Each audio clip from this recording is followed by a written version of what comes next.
puluhan sampai ratusan ribu orang-orang Aceh yang tidak berdosa, yang tidak terlibat dalam kekuatan militer, itu dibantai oleh orang-orang Belanda karena Belanda frustasi untuk bisa berhadapan dengan tentara-tentara Aceh. Dan ini justru malah membuat orang-orang Aceh menjadi semakin terobsesi untuk perang dan menyatakan perang fisabilillah, bahwa Belanda itu kafir dan harus dihancurkan sampai ke akar-akarnya. Perang inilah yang pada akhirnya membuat Belanda benar-benar trauma. Di tengah suasana yang mentok itulah datanglah Snouck Hurgronje. Siapakah dia? Dia adalah seorang ahli Islam. Dia bukan Muslim, namanya aja Christian Snouck Hurgronje. Tetapi dia adalah seorang antropolog, seorang ahli Islam, seorang Islamolog yang sangat terkemuka di Belanda pada waktu itu. Dia diminta oleh pemerintah kolonial Belanda untuk menemukan titik kelemahan dalam hal budaya Aceh yang bisa dieksploitasi agar Belanda bisa memenangkan perang. Karena pada waktu itu tidak ada satupun bangsa yang bisa melawan Belanda sedemikian lamanya dan sedemikian intensifnya selain orang Aceh. Maka Snouck Hurgronje itu kemudian datang ke Aceh dan menyamar dirinya sebagai Abdul Ghafur atau Abdul Ghafar. Dia mengaku sebagai ulama dari Mekah, dari Saudi, dan memang dia fasih berbahasa Arab dan bisa membaca Al-Quran. Akhirnya ya Snouck Hurgronje datang sebagai ulama, kemudian khutbah di mana-mana dan menyebarkan ajaran Islam yang terbalik dengan ajaran aslinya, khususnya untuk kepentingan politik Belanda. Yaitu apa? Misalkan di dalam khutbahnya, udah mulai sekarang itu gak usah mikirin soal politik, gak usah mikirin soal kekuasaan, ekonomi dan sebagainya. Itu mah milik bangsa barat, dan kita mah fokusnya di akhirat.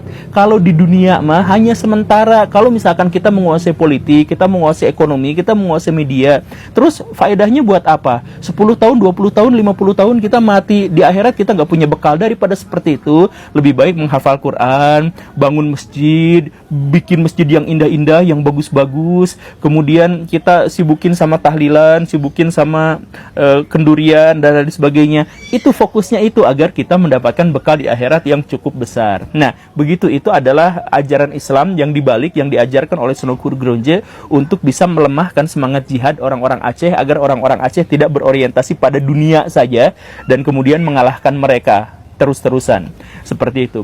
Dan di sisi lain, Snouck Hurgronje juga secara berkala itu datang ke pemerintah kolonial Belanda untuk memberikan penjelasan bahwa orang-orang Aceh itu harusnya begini dan begitu. Salah satu program yang disarankan oleh Snouck Hurgronje itu adalah bahwa orang-orang Aceh itu jangan diserang sultannya karena gak ngaruh. Yang diserang itu adalah ulamanya karena merekalah yang menjadi kompor bagi perjuangan rakyat Aceh.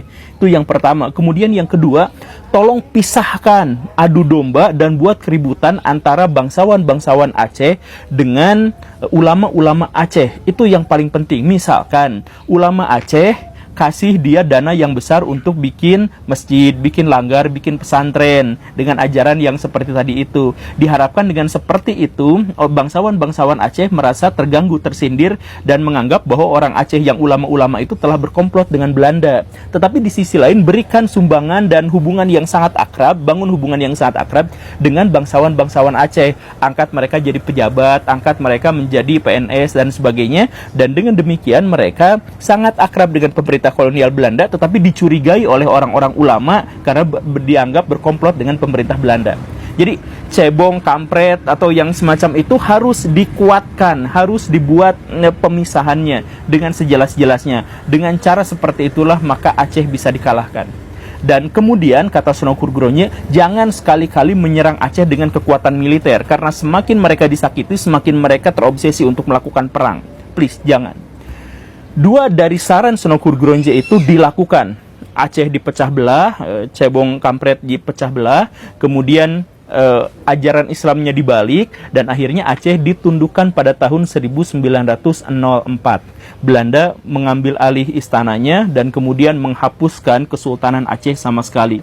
Dan sejak saat itu Belanda bisa pamer ke seluruh dunia bahwa dia bisa menaklukkan kerajaan paling kuat di Nusantara. Tetapi karena Belanda tidak mau menggugu saran yang ketiga, yaitu jangan melakukan serangan militer terhadap rakyat Aceh, maka walaupun orang Aceh sudah terpecah belah, sudah saling ribut satu sama lain, tetapi mereka juga langsung tetap ribut terhadap orang-orang Belanda.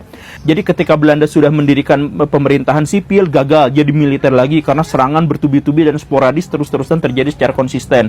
Belanda tidak bisa beristirahat pada waktu itu. Bahkan kemudian ketika Jepang datang, orang-orang Aceh yang sudah terpecah belah itu masih saja nyerang Jepang dan nyerang Belanda sekaligus. Mereka gak bisa dihancurkan satu dua, dihancurkan itu mereka malah terus perlawanannya itu masih makin menggelora gitu. Orang-orang Aceh itu ngotot sekali kalau urusannya adalah urusan perang.